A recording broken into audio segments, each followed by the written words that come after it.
हाय, मैं हूं विकास और आप देख रहे हैं कॉमर्स फंडामेंटल। मैं सभी को वेलकम कहता हूं।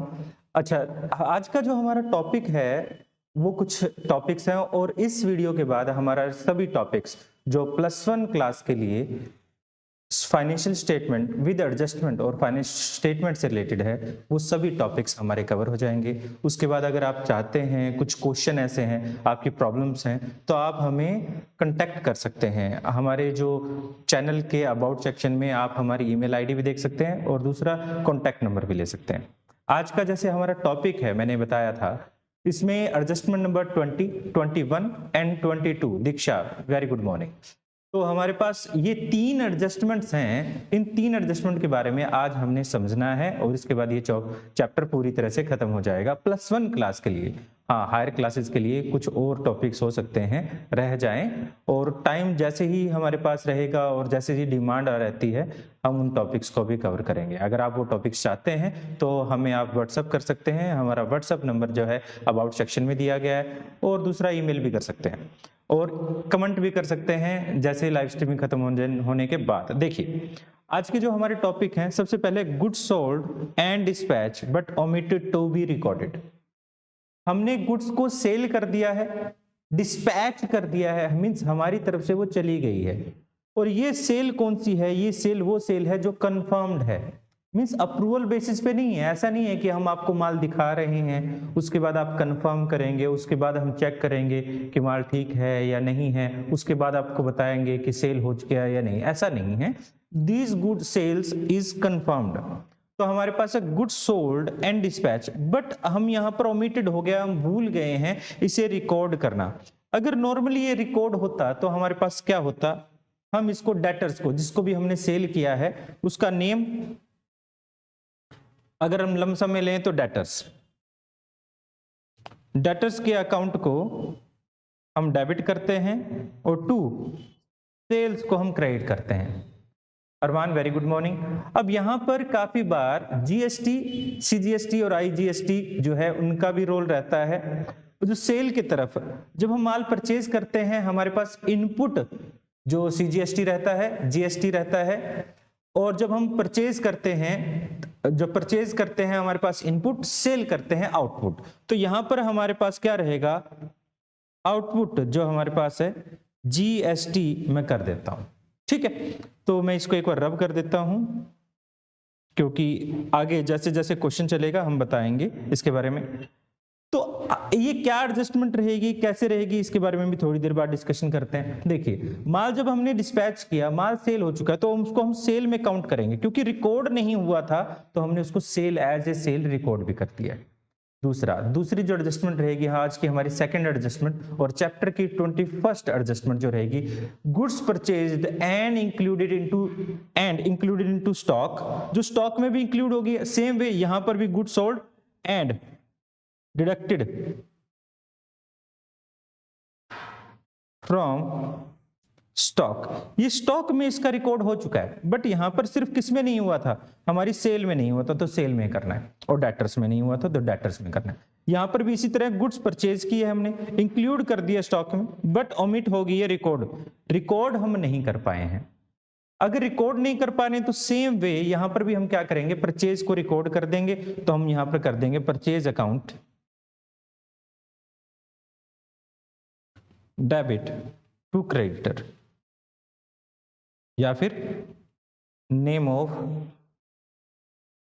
क्रेडिटर। जब परचेज करते हैं तो हमारे पास फिर उस टाइम में भी जीएसटी रहता है। कौन सा जीएसटी रहता है? इनपुट, यानी जीएसटी पेड। ठीक है, तो ये दो केसेस में हम कैसे एडजस्टमेंट करेंगे, देखिए एक बार एक एग्जांपल ले लेते हैं। मान लीजिए हमारे पास क्वेश्चन हम बना लेते हैं खुद की तरफ से।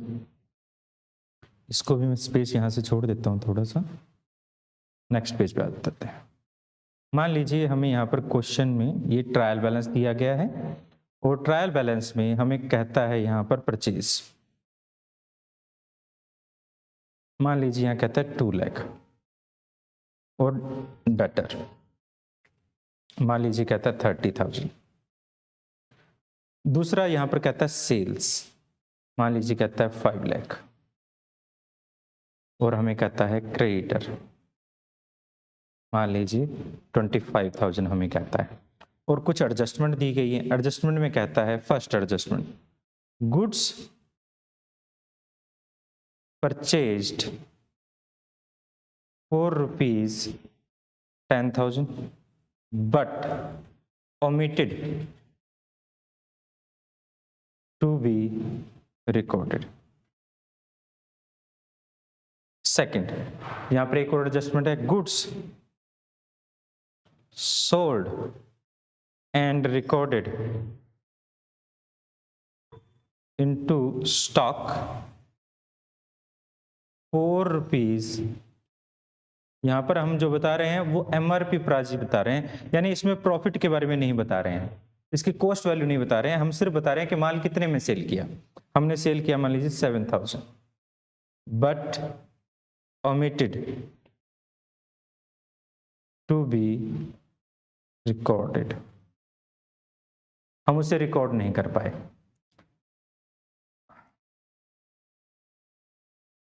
मैं जानना चाहूंगा क्या सभी के पास मेरी वॉइस क्लियर आ रही है? क्या सभी सुन पा रहे हैं मुझे अच्छे से? अगर आप वीडियो आपको अच्छी लग रही है, आप समझ पा रहे हैं, तो प्लीज चैनल को लाइक करें, वीडियो को लाइक करें, चैनल को सब्सक्राइब करें और बेल आइकन को प्रेस भी करें, तो जिससे हमारी जो नोटिफिकेशन रहेगी आपके पास टाइम टू टाइम आती रहेगी, और अगर आप इंटरेस्टेड हैं तो आप उन वीडियोस को देख भी पाएंगे। तो देखिए, अब हमारे पास मान लीजिए यहाँ पर अब दोनों को हम कैसे रिकॉर्ड करेंगे। जो ट्रायल बैलेंस के अंदर होती हैं, वो ट्रायल बैलेंस के जो अंदर आइटम्स होती हैं उनको आप लिखते हो एक बार, और जो ट्रायल बैलेंस के बाहर होती हैं उनको आप लिखते हो 2 बार।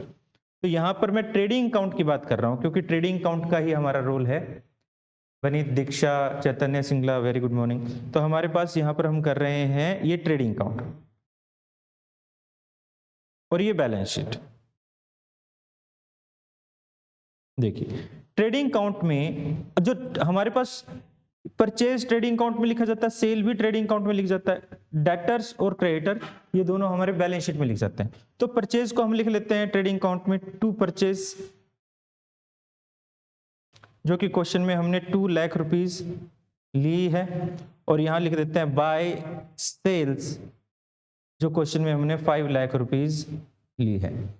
इसी तरह बैलेंस शीट में जो एसेट साइड में हम लिख लेते हैं डेटर, जो क्वेश्चन में हमने 30,000 लिए हैं, और यहां पर लिख लेते हैं क्रेडिटर्स, जो क्वेश्चन में हमने 25,000 लिए हैं। अब यहां पर होता क्या है, सबसे पहली एडजस्टमेंट, गुड्स परचेज किए 10,000 की, बट हम उसको रिकॉर्ड नहीं कर पाए। तो जब रिकॉर्ड करेंगे तो हमारी क्या एडजस्टमेंट रहेगी, हम ऐड कर देंगे परचेज में, गुड्स परचेज्ड, जो कि हमने 10,000 का लिया था। तो हमारे पास 2,10,000 हमारी टोटल परचेज दिखाई जाएगी।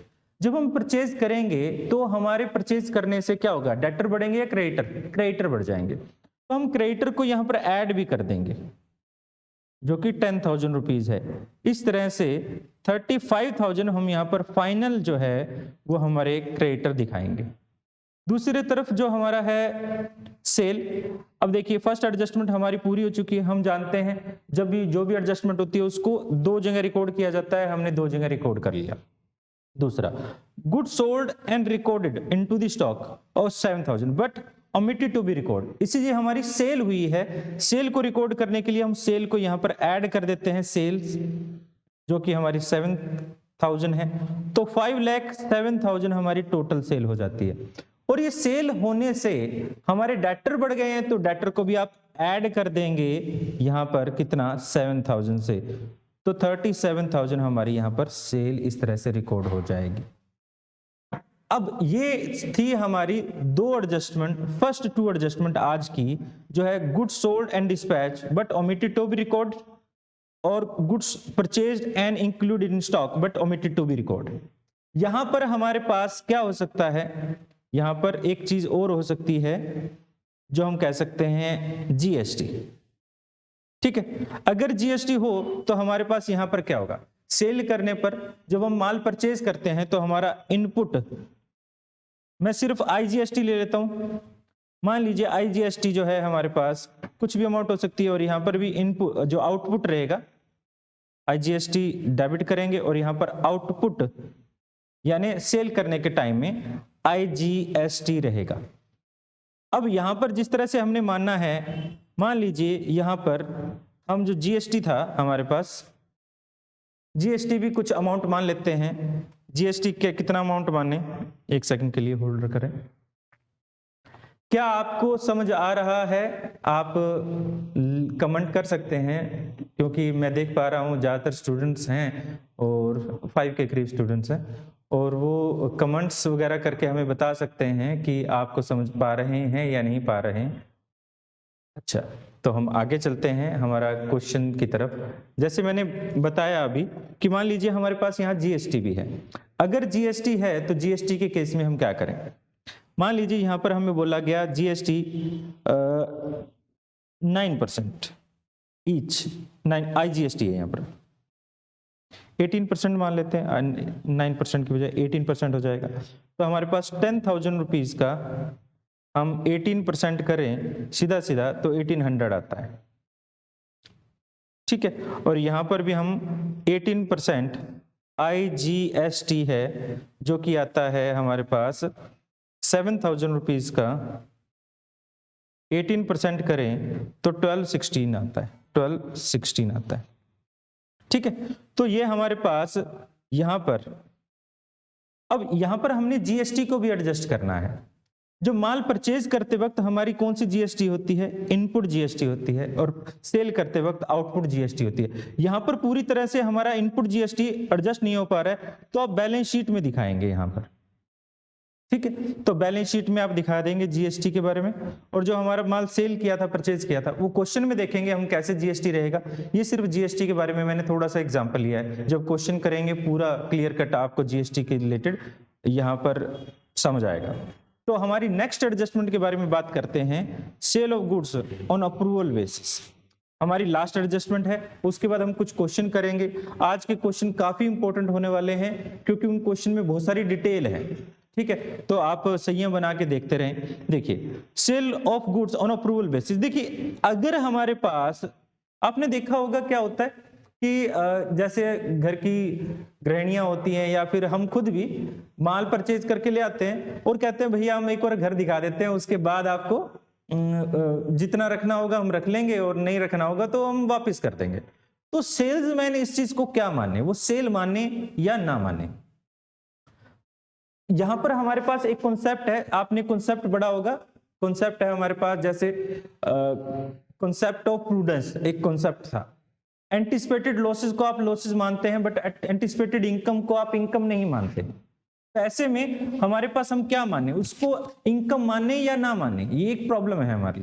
बट हम इनकम नहीं मानते क्योंकि वो हमारी अप्रूवल बेसिस पर है, वो अप्रूव करेगा या नहीं करेगा हमें नहीं पता, तो हम उसे पूरी तरह से इनकम नहीं मान सकते हैं। अगर हम उसे इनकम नहीं मान सकते हैं तो हम क्या करें, ठीक है। तो हम उसे इनकम नहीं मानेंगे तो हमारी सेल को रिड्यूस कर देंगे। अगर सेल रिड्यूस होगी तो हमारे पास जो माल है, जो हमारे डेटर्स थे वो भी रिड्यूस हो जाएंगे, और डेटर्स रिड्यूस हो जाएंगे तो स्टॉक भी हमारा इंक्रीज हो जाएगा, ठीक है। तो मैं इसका एक छोटा सा एग्जांपल ले लेता हूं।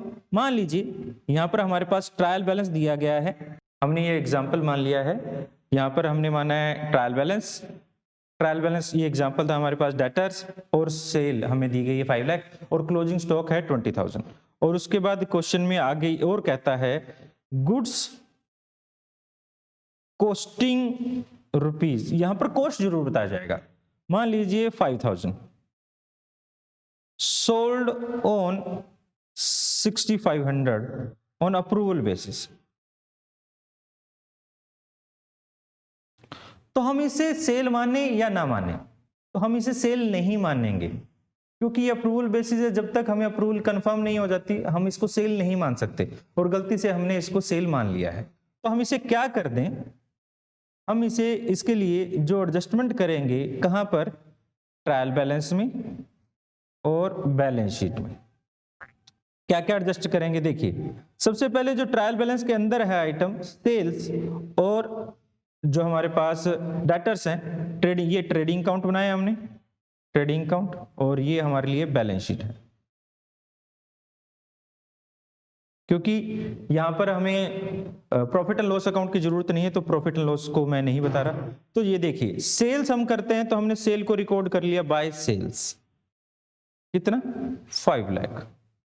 और दूसरा हमारे पास डेटर्स, जो कि है क्वेश्चन में हमने माना है 80,000। ठीक है, ये तो हुआ हमारे पास सुखमन, वेरी गुड मॉर्निंग। तो हमारे पास ये होने के बाद हमने जो ट्रायल बैलेंस के बाहर है हमारे पास, उनको भी हम रिकॉर्ड करते हैं। ट्रायल बैलेंस के बाहर कौन सा है? Closing stock. तो क्लोजिंग स्टॉक 2 बार रिकॉर्ड किया जाएगा, हम यहां करते हैं बाय क्लोजिंग स्टॉक, ये 20,000।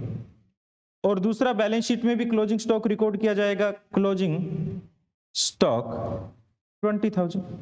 अब याद कीजिएगा स्टॉक जो होता है कॉस्ट पर होता है, और डेटर्स वगैरह, डेटर तो हमारे पास एमआरपी पर रहेंगे, हमने सेल किया उस वैल्यू पर रहेंगे, और सेल जो होती है वो भी हमारे पास जो रेवेन्यू बेसिस पर होती है, यानी सेल पर ही रहता है।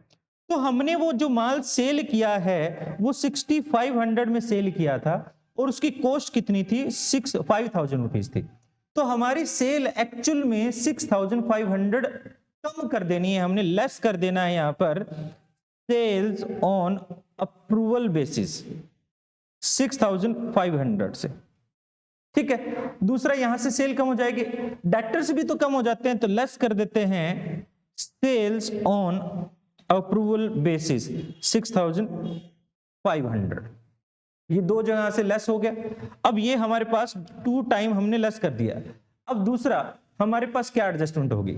स्टॉक जो है हमारा 5,000, जब हम उसको सेल नहीं मान रहे तो हम उसे स्टॉक मानेंगे, जब हम स्टॉक मानेंगे तो हम स्टॉक में ऐड कर देंगे, और स्टॉक इससे हम बढ़ा देंगे, ऐड कर देंगे sale cost on cost, sale on approval basis, sale on approval basis जो 5,000 था। तो दोनों ही स्टॉक में हम उसको ऐड कर देंगे। यहां पर हमारे पास दोनों ही कॉस्ट में जब हम ऐड कर रहे हैं तो ऐड कर देते हैं यहां पर सेल ऑन अप्रूवल बेसिस जो हमारे पास 5,000। इस तरह से हम दोनों ही एडजस्टमेंट करेंगे, यहां पर लेस करके हम आगे क्वेश्चन में करेंगे तब इनको लेस करके भी दिखा देंगे। आई होप ये आपको समझ आया होगा। अगर कोई भी क्वेश्चन है इस टॉपिक के बारे में अभी हाल फिलहाल, तो आप मुझे क्वेश्चन कर सकते हैं। Thank you to all. अच्छा, तो हम आगे क्वेश्चन कर लेते हैं जिससे आपको बहुत अच्छे से समझ आ जाए। अगर कोई प्रॉब्लम है तो आप क्वेश्चन के दौरान लिख भी सकते हैं। तो हम क्वेश्चन की तरफ जा रहे हैं। देखिए क्वेश्चन नंबर हमारे पास है, आपकी बुक, अगर आप बुक यूज कर रहे हैं तो आपकी बुक में ये क्वेश्चन 22 नंबर क्वेश्चन रहेगा। ठीक है, तो क्वेश्चन नंबर 22, क्वेश्चन नंबर 22 नहीं, ये क्वेश्चन नंबर हमारे पास है, सॉरी, आगे चलते हैं। क्वेश्चन नंबर हमारे पास 23। ठीक है, क्वेश्चन नंबर 23 आपकी बैलेंस शीट, आपकी बुक में ये क्वेश्चन नंबर 23 होगा, और ये क्वेश्चन यहीं से शुरू हो रहा है। उसके ऊपर का थोड़ा मैटर है जो हमने नहीं लिखा है, बट मैं क्वेश्चन आपको पढ़ कर बता देता हूं। The following trial balance of Shri Siyaram on 31st of March 2016। Sir please reply sale on approval basis. Okay, मैं सेल ऑन अप्रूवल बेसिस एक बार दोबारा से बता देता हूं। देखिए सेल ऑन अप्रूवल बेसिस है क्या कि आप मान लीजिए आप गारमेंट बिजनेस करते हैं। ठीक है, आप गारमेंट जब बिजनेस करते हैं तो यहां पर प्रॉब्लम क्या रहती है, आपके बहुत सारे ग्राहक ऐसे होंगे जो जानकार होंगे, आपके जो जानकार होंगे, अगर वो जानकार हैं तो वो क्या करते हैं, टाइम टू टाइम आपसे माल परचेज करके जाते हैं। और माल परचेज करते वक्त मान लीजिए आपसे वो घर पर आप उनको दिखाना है, और वो 4-5 शर्ट, 4-5 जीन्स या फिर कुछ और ऐसी चीजें वो घर दिखाने के लिए ले जाते हैं, और कहते हैं हमें इसमें से 2 हमने लेना है, 2 जीन्स लेनी है, और जो नहीं पसंद आएगी हम उसको रिटर्न कर देंगे।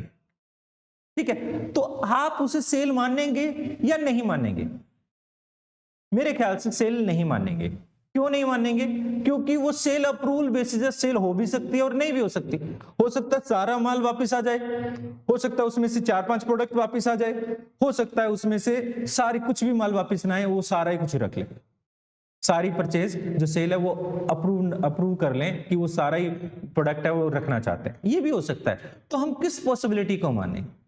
हम ये मानेंगे कि वो सारा, क्योंकि हम क्या करते हैं, हमारे पास एक लॉ ऑफ प्रूडेंस हमने किया, कॉन्सेप्ट ऑफ प्रूडेंस। वो कॉन्सेप्ट ऑफ प्रूडेंस क्या कहता है, ये कहता है all the anticipated losses will be treated as loss but all the anticipated income will not be treated as income. जब तक इनकम कंफर्म नहीं हो जाती हम उसको इनकम नहीं मानते।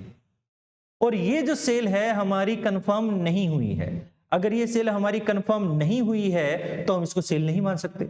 ऐसे में हम क्या करें, इससे हमारी सेल से लेस कर देते हैं। तो हमने यहां पर सेल में से लेस कर दिया, ठीक है। तो देखेंगे आप यहां पर हमने क्या कर दिया, सबसे पहले इसको सेल में से लेस कर दिया कि ये हमारी सेल नहीं थी, और किस वैल्यू पर, जो हमारी सेल प्राइस है उस पर लेस कर दिया। दूसरा, अगर सेल नहीं है तो उससे पैसा भी नहीं लेना डेटर से, तो डेटर से भी हमने यहां 6500 कम कर दिया। और तीसरा, यहां पर जो हमने माल बेचा है उसकी कॉस्ट क्या है, वो माल जो है वो हमारा अनसोल्ड मटेरियल हो जाएगा। तो हम यहां पर सेल, यहां पर जो कॉस्ट है उसको भी, यानी मटेरियल को भी स्टॉक में दोबारा से ऐड कर देंगे, क्योंकि हम मान रहे हैं कि वो सेल नहीं हुआ है, तो हमारा स्टॉक भी बढ़ जाएगा दोनों जगह। तो यहां पर देखा जाए तो जो हमारा सेल प्राइस है उसकी भी 2 टाइम एडजस्टमेंट हो रही है, और जो कॉस्ट है उसकी भी 2 टाइम एडजस्टमेंट हो रही है। आई होप आपको समझ आया होगा। अब दोबारा से बनी तो आप बता सकते हैं कि आपको समझ आया है या नहीं आया। मैं क्वेश्चन की तरफ चलता हूं, क्वेश्चन से हो सकता है आपको और थोड़ा सा क्लियर हो जाए। ठीक है, क्वेश्चन देखिए हमारे पास, क्वेश्चन मेरे पास है, आप एक बार पढ़ लीजिए। अगर आपके पास बुक है तो बहुत अच्छी बात है, अगर नहीं है तो आप इसको एक बार क्वेश्चन को पढ़ भी सकते हैं। सबसे पहले क्लोजिंग स्टॉक 20,000 दिया गया है, ठीक है। उसके बाद हमें गुड्स दिया गया है 5,000, were sent for the customer on sale on approval base. तो इसको हम सेल नहीं मान सकते, जो सेल किया हमने 6,000 बाई चांस की बात है। ओके, थैंक यू, आपको समझ आ गया। तो हमारे पास 6,400 जो है, हमने एग्जांपल भी सेम ऐसा ही लिया है, कुछ हमने 500 लिया था, जो सेल किया गया था 29 मार्च 2016। हाँ, ये भी एक अच्छी बात ये है कि मैंने जो एग्जांपल लिया उसके अंदर ये बता नहीं रहा हूं, डेट नहीं बता रहा हूं। यहां पर इसने डेट बताया 29 मार्च को वो अप्रूवल बेसिस पे करेगा, लेकर गया माल। तो हम 31 मार्च को अगर अकाउंट बना रहे हैं तो उसको सेल नहीं मानेंगे, क्योंकि 2 to 3 डेज का तो हम उसको टाइम देंगे। और उसके बाद had been recorded in the book of actual sales, और हमने इसको एक्चुअल सेल्स मान लिया है, तो हम इसको एक्चुअल सेल्स नहीं मान सकते। उसके बाद कहता है make a provision of doubtful debts 5% on debtors, debtors पर आप प्रोविजन बनाइए। उसके बाद कहता है 1/5 of loose tools are to be written off, हमारे साथ लूज टूल्स जो है रिटर्न ऑफ करना है, और मैनेजर कमीशन भी बताता है। तो इस एडजस्टमेंट को हम बिल्कुल लास्ट में करेंगे, पहले इन 3-4 एडजस्टमेंट को हम कर लेते हैं। देखिए, सबसे पहले है हमारे पास क्लोजिंग स्टॉक। क्लोजिंग स्टॉक जो है उसको हम ट्रायल बैलेंस में और बैलेंस शीट में लिखा करते हैं, तो लिख लेते हैं, बिल्कुल आसान है हमारे पास। बाय कर लेंगे क्लोजिंग स्टॉक। अब देखिए यहां पर ये बात ध्यान रखिएगा, क्लोजिंग स्टॉक के बाद हमारे पास सेल ऑन अप्रूवल बेसिस है, तो ये 5,000 हमें ऐड करना है। तो मैं सिर्फ और सिर्फ एक बार यहां पर जो वैल्यू है क्लोजिंग स्टॉक की जो हमें दिया गया 20,000 लिख लेता हूं, फाइनल अभी नहीं हुआ है। तो क्लोजिंग स्टॉक को बैलेंस शीट में भी मैं लिख लेता हूं, तो क्लोजिंग स्टॉक जो हमारे पास 20,000 है, ठीक है। उसके बाद हम क्या करें, उसके बाद हमारे पास जो सेकंड एडजस्टमेंट है हमारी, आपको अगर देखने में प्रॉब्लम आ रही है तो मैं थोड़ा सा इसको एडजस्ट कर लेता हूं, जिससे आपको देखने में प्रॉब्लम ना आए, ठीक है। अब आपको कोई मेरे ख्याल से प्रॉब्लम नहीं आ रही होगी। यहाँ साइड में है थोड़ा, यहाँ पर देखिए, goods costing rupees 5,000 were send to the customer sale on approval basis for कितने रुपए में, 6,500 रुपीज में।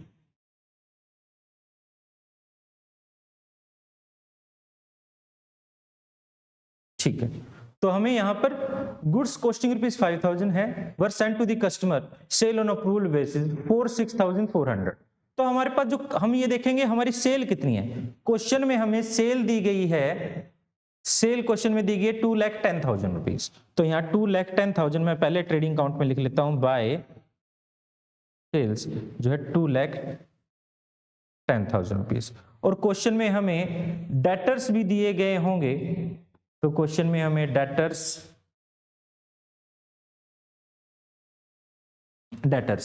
36,400 डेटर्स दिए गए। तो यहां पर मैं इसको बैलेंस शीट में डेटर्स एसेट साइड में लिख लेता हूं, डेटर्स बाय नहीं, डेटर्स 36,400। अब हम क्या करें, हम एडजस्टमेंट कर लेते हैं। जो हमारी एडजस्टमेंट थी, एडजस्टमेंट में क्या कहता था, 5000 का माल था जो हमारे पास सेल ऑन अप्रूवल बेसिस था, तो 5000 का माल था, मैं उसको ऐड कर देता हूं स्टॉक में, जो सेल ऑन अप्रूवल बेसिस 5000, ठीक है। और डेटर्स को मैं यहां से क्या कर देता हूं, डेटर्स को मैं लेस कर देता हूं। क्वेश्चन में हमने सेल को लेस कर देना है, लेस सेल हमारी 6400 से, और स्टॉक हम ऐड कर देते हैं 5000, तो 25000 ये हमारे पास हो जाती है, और ये हमारे पास आगे हम कर लेंगे। अच्छा, यहाँ पर भी डेटर हमारे पास 6400 कम हो जाते हैं, तो 30000 हमारे डेटर्स बचते हैं, और ये हमारे 5000 ऐड हो जाता है, तो स्टॉक हमारे पास 2500 बचता है। इस तरह से हमने फर्स्ट सेकंड एडजस्टमेंट हमारी कर ली है। उसके बाद थर्ड एडजस्टमेंट देखिए, थर्ड एडजस्टमेंट में क्या है देखिए। थर्ड एडजस्टमेंट में कहता है, मैं इसको ओपी कर देता हूँ, हाँ जी। थर्ड एडजस्टमेंट में अब क्या कहता है, make a provision of doubtful dates for 5% on debtors. अब डेटर्स पे हमने 5% प्रोविजन बनानी है, तो हमारे पास डेटर हमें क्वेश्चन में दिए गए हैं, हमने यहाँ पर लिखा भी हुआ है डेटर्स हमारे पास अब 30,000 है। अब याद रखिएगा, इस तरह की एडजस्टमेंट करने के बाद डेटर पर प्रोविजन बनाइएगा, तो हम लेस कर देते हैं प्रोविजन फॉर डाउटफुल डेट्स। तो 30,000 पर आप 5% सीधा सीधा कर सकते हैं, जो कि 1500 आता है, 1500 लेस कर देते हैं, तो 28,500 हमारे पास बच जाता है। तो इसके बाद हम यहाँ पर इसको balance sheet profit and loss account में बैड डेट, क्वेश्चन में हमारे पास बैड डेट यहाँ पर नहीं दिया गया, तो हम सीधा कर देंगे प्रोविजन फॉर जो डाउटफुल डेट्स हैं उनको यहाँ पर लिख देंगे, जो कि 1500 हमने कैलकुलेट किया था। हमारे पास क्वेश्चन में कोई ओल्ड प्रोविजन नहीं दी गई है। उसके बाद लास्ट हमारे पास है 1/5 ऑफ द लूज टूल्स और return of for the year. अब लूज टूल्स हमें क्वेश्चन में दिए गए हैं, लूज टूल्स जो है हमारे पास 5000 है। इस 5000 को, यानी हमारे पास लूज टूल्स जो है वो 1/5 इस साल के हैं, और बाकी हम अगले साल चलाएंगे। तो हम ये मानते हैं कि हमारे लूज टूल्स घिसते रहते हैं, तो हमारे लूज टूल्स 5000 के थे, जिसमें से लेस कर देते हैं 1/5, जो कि हो जाता है 1000। तो यहाँ पर हमारे पास 4000 बच जाएगा, और यहाँ पर हम लिख देते हैं रिटर्न ऑफ लूज टूल्स, जो कि है 1000। अब जो लास्ट एडजस्टमेंट रहती है हमारी, उस एडजस्टमेंट को हम कब करेंगे, जब हमारा पूरा क्वेश्चन लगभग हो जाएगा, मींस आखिर में। तो हमारे पास जो आइटम रह गई है, जैसे मटेरियल परचेज्ड, एडमिनिस्ट्रेशन एक्सपेंसेस, उन सभी खर्चों को हम लिख देते हैं। तो देखिए कैसे कैसे लिखना है हमें क्वेश्चन में यहाँ पर सबसे पहले देता है मटेरियल परचेज को हम यहाँ लिख देंगे ट्रेडिंग अकाउंट में, टू मटेरियल परचेज्ड, जो कि 1,15,725। उसके बाद हमें कहता है एडमिनिस्ट्रेशन एक्सपेंसेस, जो हमारे प्रॉफिट एंड लॉस में आएंगे, टू एडमिनिस्ट्रेशन एक्सपेंसेस 16,725। उसके बाद वेजेस, जो कि हमारे profit and loss account trading account में रहेंगे, वेजेस जो हमारे पास आ गए हैं 42,775।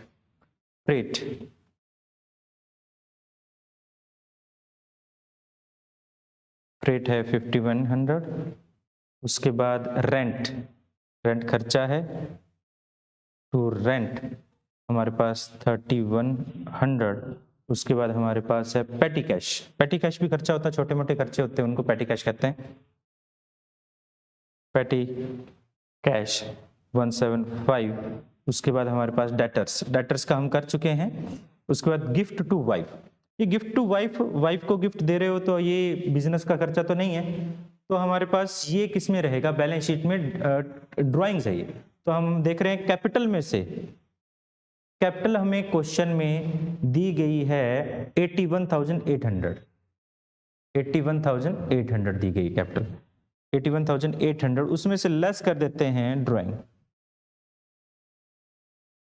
ड्राइंग क्वेश्चन में गिफ्ट टू वाइफ जो था 500 था। उसके बाद क्वेश्चन में हमें बोला गया है प्राइस डिस्ट्रीब्यूशन, ये हमारा खर्चा है टू प्राइस डिस्ट्रीब्यूशन जो कि है 200 है। उसके बाद हमें कहता है कमीशन पेड, ये भी खर्चा है,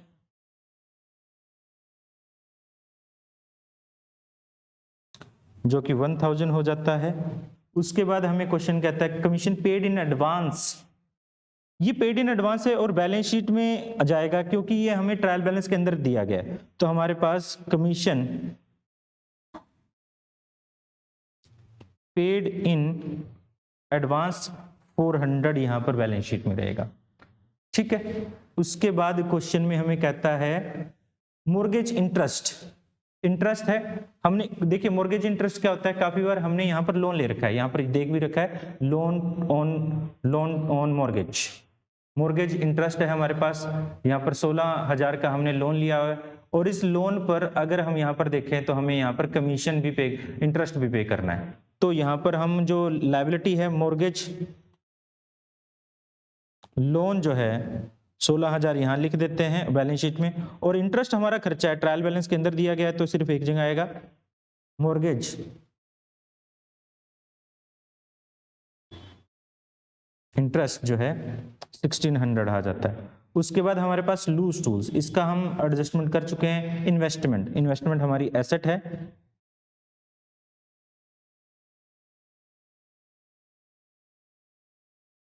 $8,500। उसके बाद प्लांट, प्लांट भी एडजस्टमेंट है 60,000। उसके बाद हमें कहता है प्लांट के बाद फर्नीचर 7,200। लीज होल्ड प्रॉपर्टी, देखिए काफी बार क्या होता है हम प्रॉपर्टी को लीज पर ले लेते हैं, यानी इसको कह सकते हो कॉन्ट्रैक्ट पे ले लेते हैं, तो वो प्रॉपर्टी जो हमारे पास यहाँ पर दी गई है 50,000 की प्रॉपर्टी है। उसके बाद हमें कहता है पेटेंट, हमारी एसेट ही होती है 2000। उसके बाद डेप्रिसिएशन ऑन फर्नीचर, देखिए ट्रायल बैलेंस के अंदर दिया गया है तो हम सिर्फ एक जगह खर्चों में डालेंगे डेप्रिसिएशन ऑन फर्नीचर, तो 800 है। दूसरा कहता है सस्पेंस अकाउंट, देखिए सस्पेंस अकाउंट डेबिट साइड में है, अगर सस्पेंस अकाउंट डेबिट साइड में है तो इसको आप एसेट साइड में लिख देंगे सस्पेंस अकाउंट, जो कि आ जाता है 2080। उसके बाद हमारे पास क्रेडिट साइड में कुछ अमाउंट दी गई है, जैसे सेल्स दिया गया है, इसका एडजस्टमेंट कर चुके हैं। आउटस्टैंडिंग वेजेस मैं लिख देता हूं, आउटस्टैंडिंग वेजेस जो हमारी लायबिलिटी साइड में 800। और उसके बाद क्रेडिटर, क्रेडिटर दिया गया है 39,535। उसके बाद कैपिटल ऑलरेडी मैं लिख चुका हूं। बैंक, बैंक हमारे पास ये बैंक ओवरड्राफ्ट होगा, अगर बैंक क्रेडिट साइड में तो बैंक ओवरड्राफ्ट होगा। उसके बाद है लोन ऑन मॉर्गेज, हम ऑलरेडी लिख चुके हैं। इंटरेस्ट इनकम फ्रॉम इन्वेस्टमेंट, तो हमारी इनकम है तो हम प्रॉफिट एंड लॉस में बाय लिख देते हैं इनकम फ्रॉम इन्वेस्टमेंट, जो कि 925 बनती है। इस तरह से हमने सारी ही आइटम्स को हम यहाँ लिख देंगे, जो हमने एडजस्ट करनी थी वो सारी आइटम हम लिख चुके हैं। अब हम क्या करते हैं, सिर्फ और सिर्फ जो एडजस्ट करना है वो एडजस्ट कर लेते हैं, टोटल करना है वो टोटल कर लेते हैं। तो हमारे पास यहाँ पर टोटल लेस करें, लेस करने के बाद 2,03,600 आ जाता है। टोटल करें 2,28,600, 2,28,600 और लेस करने के बाद 65,000 हमारे पास क्या आ जाता है, to gross profit carry down हो जाएगा। हमने क्या किया है, इन दोनों का टोटल करके ये तीनों वैल्यू लेस करें तो हमारे पास ग्रॉस प्रॉफिट आता है। इस ग्रॉस प्रॉफिट को हमने यहाँ पर ब्रोट डाउन कर देना है, तो by gross profit brought down 6500 रहेगा। अब देखिए टोटल करके, अब जहां पर जो प्रॉफिट आ रहा है इसमें एक लास्ट एडजस्टमेंट रहती है हमारी, जो जनरल मैनेजर को अलाउ करना है commission on net profit before charging, यानी किसी भी कमीशन को चार्ज करने से पहले, मींस डायरेक्ट 100% में 65,925 में से सारी वैल्यूज को लेस करें तो हमारे पास जो ग्रोस प्रॉफिट आए, नेट प्रॉफिट आएगा, हम कह सकते हैं net profit before charging manager commission को चार्ज करने से पहले हमारे पास ये रह जाएगा, जो आ जाता है 40,000। इस 40,000 को हम बैलेंस को ब्रोक डाउन कर लेते हैं 40,000, और इस पे मैनेजर कमीशन जो है वो चार्ज कर लेते हैं, मैनेजर्स कमीशन जो 40,000 पे बिफोर चार्जिंग इंटरेस्ट है, तो हमने सीधा सीधा यहाँ पर 5% जो है वो कर लेंगे। तो 5% हमारे पास 5/100 करें तो 2,000 आता है। तो इस तरह से 38,000 हमारा प्योर प्रॉफिट हो जाएगा, नेट प्रॉफिट हो जाएगा। हम यहाँ 40,000 टोटल कर लेते हैं, 40,000 टोटल किया तो ये रहेगा हमारे पास नेट प्रॉफिट, और हमने ट्रांसफर कर दिया टू कैपिटल अकाउंट। और इस लास्ट में हम यहाँ पर क्या करते हैं, कैपिटल अकाउंट में ऐड कर देते हैं प्रॉफिट को, जो कि 38,000 था। अब देखिए लास्ट में हमारे पास 81,800 में से 2,500 लेस करें और हमारे पास 38,000 ऐड करें तो जो बचेगा हमारे पास 1,17,300 रहता है। और दोनों साइड का टोटल करें तो हमारे पास जो वैल्यू आएगी वो फाइनल वैल्यू रहेगी, और फाइनल वैल्यू जो रहेगी वो हमारा टोटल दोनों साइड का बराबर होना चाहिए, 1,87,855। इस तरह से हमारे पास टोटल किया जाएगा, इस तरह से क्वेश्चन किया जाएगा। आई होप ये समझ आया होगा। अगर आपको समझ आया तो आप मुझे बता सकते हैं समझ आया है या नहीं समझ आया। और आज की क्लास इतनी ही थी। फिर क्वेश्चंस जो हैं, आप क्वेश्चंस मुझे बता सकते हैं, कौन से क्वेश्चन में प्रॉब्लम है। जैसे जैसे आपके क्वेश्चन आते रहेंगे वैसे वैसे हम उसको सॉल्व करते जाएंगे। और आज की क्लास के लिए इतना ही, और फिर मिलते हैं किसी और क्लास में। जब तक के लिए थैंक यू।